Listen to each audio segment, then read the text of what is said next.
dedicat un total de 69 delegats, la qual cosa suposa el 98,5% del total de delegats convocats d'aquest congrés, es pot donar ja per fet que hi som tots i que el congrés té plena validesa. Grandes cosas. Entre esas cosas es desde hoy adelante es empezar a trabajar por este tipo de dirección, que salga una palabra más. Bien, pues damos lectura a las personas que han pedido la palabra. Martín, del FSP, Salva de Química, Nuri de Transporte y Caballero de MCA. Tiene la palabra Martín. Estas últimas semanas de intentar puntearlos desaparezcan. El poco espacio de tiempo que han tenido. Y no ha estado falto de dificultades, evidentemente. Yo creo que ya Dionisio ha comentado que afrontar un 1 de mayo en esta situación sí que deberíamos empezar a pensar de una forma común.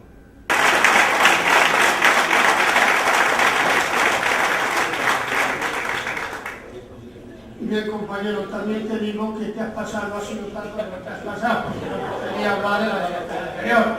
Con lo cual parece ser que esta mañana vamos todos pasados.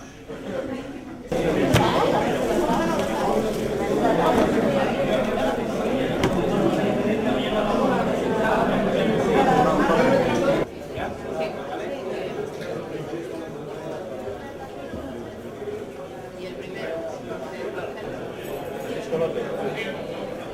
López, Córdoba, Fez también.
Jo us deia a la reunió del comitè territorial que la UGT de Tarragona no té cap crisi, que la UGT de Tarragona és una organització forta, amb arrels, amb molta gent treballant dia darrere dia a les empreses, que funciona, i com la UGT de Catalunya, fins i tot si no tinguera direcció nacional, funcionaria. I avui aquest congrés és la prova evident de que això és una realitat. Si a mi em digueren què ha fallat a Tarragona en els últims 20 anys, des del punt de vista de la direcció de la Unió, diria que hem tingut grans dirigents, no només el Mario Rigau, el Josep Maria Barberà,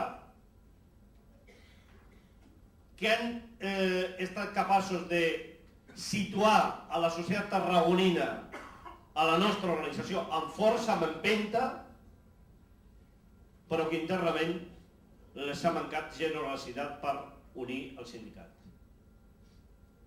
I com que crec que aquesta és la mancança que hem tingut, li vull demanar al Jordi i al seu equip que sigui la seva virtut.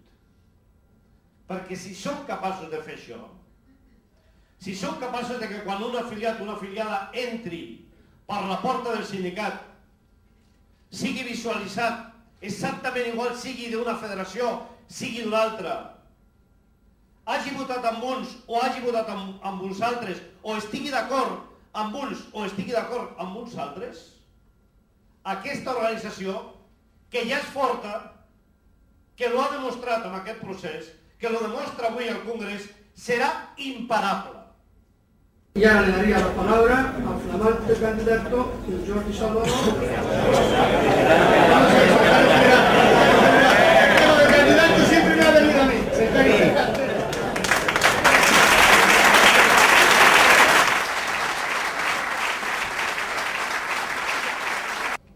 Moltes gràcies a tots vosaltres que ens heu donat confiança amb el vostre vot. I aquí ve la part jo crec que més important. I moltes gràcies també als que no ens heu votat, o als que han votat en blanc o s'han estès. Perquè això també és molt bo. Això és molt bo. Hem d'entendre d'una vegada per totes que la discrepància, el debat intern, el debat argumentat, repeteixo, argumentat, en un sindicat, no és cap símptoma de feblesa, sinó tot el contrari, un símptoma de vitalitat.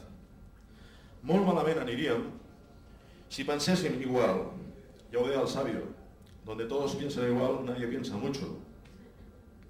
I aquesta executiva desitja que hi hagi molt de debat i crearem espais perquè així sigui.